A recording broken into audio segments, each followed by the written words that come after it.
Assalamualaikum teman-teman. Kali ini balik lagi di Ruang Cerita bersama Kakak Juli. Kali ini di edisi spesial Ramadan, kita akan mendengarkan cerita dari teman kita Azam yang berjudul Puasa Sang Ulat Hijau. Kelihatannya seru banget ya. Gimana kalau kita langsung menyaksikan aja ceritanya? Yuk yuk. Halo teman-teman semua, perkenalkan nama saya Zaid Azam Abdillah. Saya bersekolah di SDIT Darussalam Palembang. Saya duduk di kelas 3. Saya akan bercerita tentang puasa si ulat hijau. Azam mulai ya. Pada suatu hari di hutan yang sangat lebat, pohon-pohon tinggi membuat teduh jalan-jalan kecil menuju hutan. Di sana, di dalam hutan itu banyak hewannya.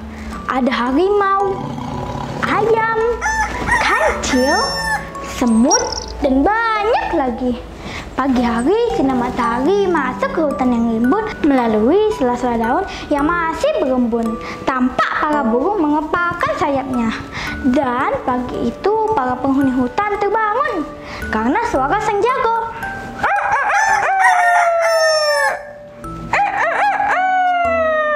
Bangunlah, wahai penghuni hutan. Cuaca begitu cerah. Angin bertiup dengan sepoi-sepoi. Para penghuni hutan sibuk dengan mencari makan. Dan di sebuah pohon jambu yang besar, burung pipit hinggap di sana. Burung pipit hinggap di dahan tertinggi. Pagi ini aku lapar sekali dan jambu-jambu ini sungguh lezat. Burung pipit memakan jambu dengan lahap. Ketika burung pipit sedang asyik-asyiknya memakan buah jambu, burung pipit mendengar suara.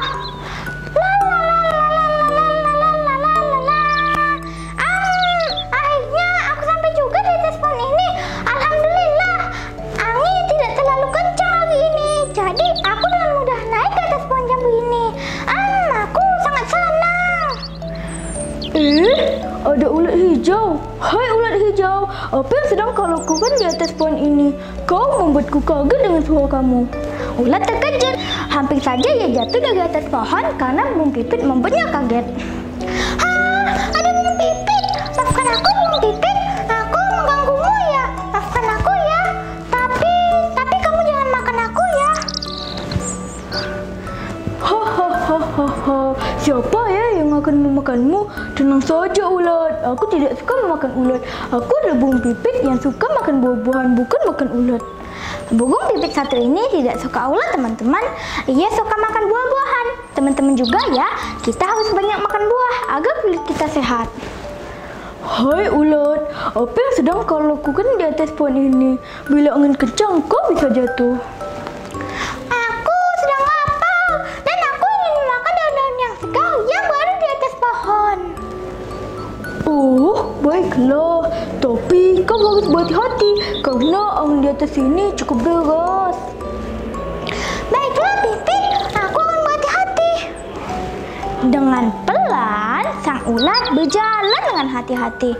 Sahabatnya si burung pipit memperhatikan dari jauh sambil memakan buah jambu yang manis. Jambu-jambu ini manis sekali. Aku sangat lelah. Semangat ulat, sebentar lagi kau sampai di sini. Daun-daun di atas sini sangat segar-segar. Terima kasih, Pipit. Aku akan semangat. Tak berapa lama dan dengan kerja keras juga ketekunannya, akhirnya sang ulat sampai di dahan tertinggi dari pohon jambu. Alhamdulillah, akhirnya aku sudah sampai di atas pohon jambu ini. Lelah sekali. Selamat makan ulat kecil. Pipit menyambut temannya dengan bahagia. Terima kasih, Pipit. Oh ya, kau sangat beruntung hari ini, Pipit. Jambu-jambu ini sudah lama tidak dipetik anak-anak di sekitar hutan. Oh, begitu ya ulat. Mengapa mereka tidak memetiknya hari ini? Iya, mereka sudah beberapa hari berpuasa. Hingga jambu-jambu ini tidak ada yang memetiknya. Puasa? Seperti apa itu dan kenapa puasa tidak boleh memetik buah jambu? Ulat tertawa dan menjelaskan dengan baik kepada Pipit tentang puasa. Begini Dan anak-anak di sekitar hutan ini adalah Muslim. Mereka melaksanakan puasa wajib di bulan Ramadan sebulan penuh. Terus bagaimana? Selama berpuasa, mereka akan menahan makan dan minum dari waktu subuh hingga matahari tenggelam. Mereka boleh makan kembali hingga waktu berbuka tiba, yaitu waktu maghrib. Oh, begitu ya Ulat. Ya Pipit, dan sebentar lagi aku juga akan berpuasa. Ulat, kau berpuasa juga? Ya dong, sama seperti manusia yang melaksanakan puasa di bulan Ramadan, menahan haus, lapar, dan juga menahan amarah. Dan setelah sebulan penuh, mereka akan kembali menjadi fitri, menjadi manusia yang lebih baik. Lalu kau juga? Ya dong, setelah aku berpuasa, aku akan menjadi lebih baik.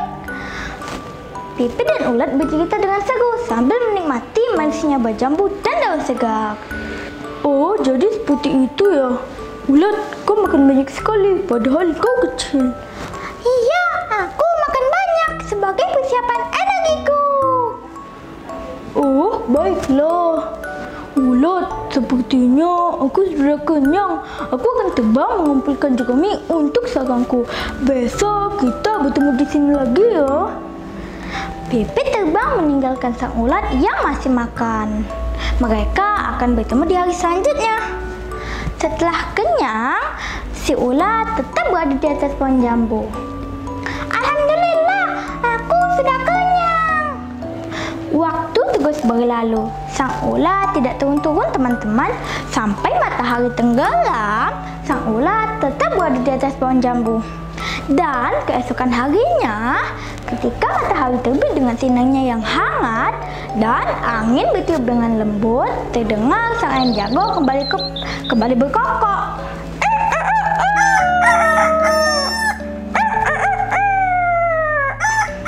Burung Pipit mulai mengepakkan sayapnya dan ia tahu hari ini kemana ia akan pergi. Ia pergi menuju pohon jambu di hutan, tempat ia bertemu dengan sang ulat dan ceritanya tentang puasa. Pagi ini aku semangat sekali karena bukan hanya ingin memakan buah jambu yang manis, tapi aku juga akan bertemu dengan sahabatku si ulat yang pintar. Aku ingin mendengar lagi cerita tentang puasa darinya. Pipit terbang ke pohon jambu. Sesampainya di pohon jambu, Pipit belum melihat sang ulat. Sepertinya ulat belum datang. Baiklah, aku akan menunggunya sambil menikmati manisnya buah jambu ini. 1 jam berlalu, ulat tidak juga datang teman-teman. Pipit tetap menunggunya. Mungkin ia berjalan dengan sangat lambat hingga butuh waktu yang lama untuk sampai ke sini. Tak apa, aku akan menunggunya. Ketika Pipit sedang asyik-asyiknya memakan buah jambu, burung Pipit terkejut melihat ada satu kepompong yang menempel di ranting dahan. Wah, apa ini? Apakah ini bagian dari pohon? Baiklah, apakah ini bagian dari pohon? Lupakanlah, aku tidak akan mengganggunya. Pipit tidak mempedulikan si kepompong.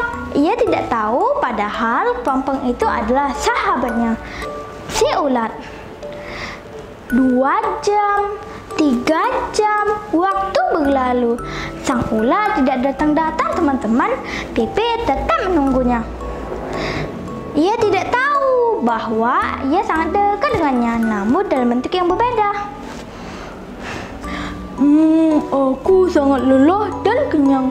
Aku ingin beristirahat kembali ke sarangku. Mungkin besok aku bisa bertemu dengan sang ulat. Pipit terbang kembali ke sarangnya. Dan keesokan harinya, ketika Pipit kembali ke pohon jambu, ia lagi-lagi tidak bertemu dengan sang ulat. Dan keesokan harinya lagi, Pipit tidak juga bertemu dengan sang ulat. Sudah beberapa hari ulat tak datang. Apakah ia sudah mencari daun di pohon lain? Baiklah, aku akan mencoba mengitari hutan. Pipit terbang mengelilingi pohon-pohon di hutan, namun ia tidak menemukan si ulat. Ia sedih karena tidak bisa lagi berbagi cerita kepada si ulat tentang puasa. Sudah beberapa hari, Pipit dan ulat tidak bertemu. Dan pada suatu hari ketika Pipit kembali ke pohon jambu, Pipit masih melihat kepompong menempel di ranting pohon. Ia mengajak si kepompong berbicara. Hai, kamu ini apa? Mengapa kamu menempel lama di ranting ini? Apakah kau bagian dari pohon ini? Tiba-tiba kepompong bergerak. Pipit yang sedang makan jambu berhenti dan memperhatikan lebih dekat. Kau bergerak? Apakah kau hewan atau tumbuhan? Hai teman. Tiba-tiba kepompong terbuka dan terlihat sesuatu yang indah. Sepertinya itu sayap. Apakah ini burung? Dan seketika keluarlah kupu-kupu yang cantik berwarna merah kebiruan. Hah? Itu kau kupu-kupu? Pipit terkagum-kagum melihat cantiknya warna kupu-kupu. Halo sahabatku, apa kabarmu? Bagaimana? Apakah jambu-jambu ini masih manis seperti beberapa hari yang lalu? Kupu-kupu, siapakah kau? Kenapa kau tahu aku sudah beberapa hari makan jambu di pohon ini? Aku adalah temanmu yang menceritakan padamu tentang puasa. Aku yang memanjat jauh untuk sampai ke pucuk-pucuk daun ini. Apakah kau ulat? Tapi itu tidak akan mungkin. Hai burung Pipit, aku benar ulat yang kemarin menceritakan padamu tentang puasa. Aku yang memanjat jauh untuk sampai ke pucuk-pucuk daun ini. Bagaimana bisa kau ulat bisa menjadi kupu-kupu yang cantik ini? Bukankah aku sudah bercerita bahwa aku akan berpuasa untuk menjadi lebih baik? Aku bermetamorfosis menjadi kupu-kupu. Selama aku di dalam kepompong, aku berpuasa dan jadilah aku seperti sekarang. Dari ulat yang jelek menjadi kupu-kupu yang cantik. Inilah puasaku, wahai Pipit. Puasa benar-benar membuatmu menjadi lebih baik, wahai ulat. Salah, wahai kupu-kupu. Pipit terkejut tetapi juga senang karena selama ini ulat ada di dekatnya dan telah menjadi hewan yang lebih baik, lebih indah. Wahai sahabatku, aku senang bertemu denganmu. Ceritakan kembali tentang puasa. Pipit dan kupu-kupu mereka kembali bersama di pohon yang sama dan mereka bersahabat dan saling menyayangi. Nah, itulah teman-teman puasanya sang ulat yang menjadikannya lebih baik dan indah. Seperti kita yang akan menjadi lebih baik lagi setelah sebulan penuh berpuasa Ramadan. Selamat menunaikan ibadah puasa teman-teman di rumah. Tetap kuat dan semangat ya sampai nanti waktu berbuka. Wah, keren banget teman-teman cerita yang dibawakan Azam tadi ya. Oh ya teman-teman, Kakak Juli akan memberikan pertanyaan untuk teman-teman yang di rumah. Coba sebutkan bagaimana proses yang dialami oleh sang ulat. Oh ya teman-teman, ini dia pemenang dari episode sebelumnya. Dan juga bagi teman-teman yang ingin kirim-kirim salam atau unjuk bakat masih bisa banget loh. Caranya kirimkan videonya di nomor di bawah ini. Berikut kiriman video dari sahabat kita. Selamat menyaksikan.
Hari ini sampai di sini dulu. Ahad depan kita jumpa lagi. Saya Kakak Juli. Wassalamualaikum warahmatullahi wabarakatuh. Dadah.